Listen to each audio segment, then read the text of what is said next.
জয় রাম, জয় গোবিন্দ। দয়াল গুরুর চরণ কমলে রইল কোটি কোটি প্রণাম। প্রণাম রইল প্রিয় দর্শক বৃন্দ এবং ভক্তবৃন্দের প্রতি। আজ শুনব শ্রী শ্রী রাম ঠাকুরের পত্রাংশ, সংখ্যা 218। জয় রাম, জয় গোবিন্দ, বেদবাণী, দ্বিতীয় খণ্ড।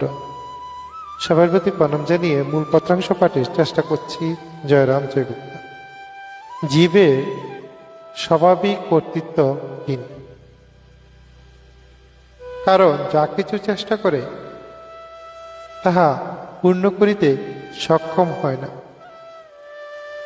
প্রারব্ধবশে আকৃষ্ট হইয়া প্রতি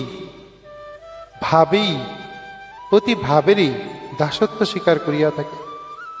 সেই প্রারব্ধবশে আকৃষ্ট হইয়া প্রতি ভাবেরই দাসত্ব স্বীকার করিয়া থাকে। এমত অবস্থা যে কর্তৃত্বভাবে বিভোর থাকে তাহা বিভ্রান্ত মাত্র। যে কর্তৃত্বভাবে বিভোর থাকে তাহা বিভ্রান্ত মাত্র, অজ্ঞানবশতই হইয়া থাকে। যা হোক, জীবের যখন কোনো বিষয়ে কর্তৃত্বের চেষ্টা আয়তনে কিছুই নাই, এমত অবস্থায় যখন যেরূপ অদৃষ্ট চক্রে বুক উপস্থিত হয় তাহাতে সন্তোষ থাকিয়া কর্মক্ষেত্রের ভাগ্য অনুসারে যাহা যখন উপস্থিত হয় তাহাই মনোযোগের সহিত করিতে করিতে সংসারের কর্মমুক্ত হয়। পরে প্রয়োজনীয় বুদ্ধি মুক্ত হইয়া স্থির প্রজ্ঞ ধনের অধীনস্থ থাকে। ইহাই জীবের মুখ্য দাম।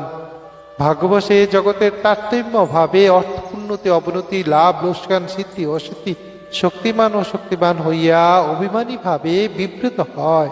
জয় রাম, জয় গোবিন্দ।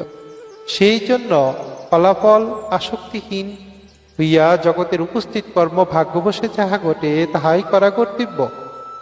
কর্ম মুক্ত না হওয়া পর্যন্ত জীব নানান বাসনা জালে জড়িত থাকে। অতএব নিরপেক্ষ অর্থাৎ কোনো চিন্তা ভাবনা না করিয়া সংসারের ব্যবস্থা অনুসারে কর্ম যথাসাধ্য করিবেন। জয় রাম, জয় গোবিন্দ। গুরু কৃপাই কেবলম। গুরু কৃপা সবার উপর বর্ষিত হোক, গুরু আশীর্বাদে জগৎ আলোকিত হোক, গুরু মহিমা জগৎব্যাপী প্রচার হোক। জয় রাম, জয় গোবিন্দ। সবাই খুব ভালো থাকবেন। সর্বদা আপনার আমার উপর গুরু আশীর্বাদ বর্ষিত হোক। গুরু আমাদের ভালো রাখবেন। জয় রাম, জয় গোবিন্দ।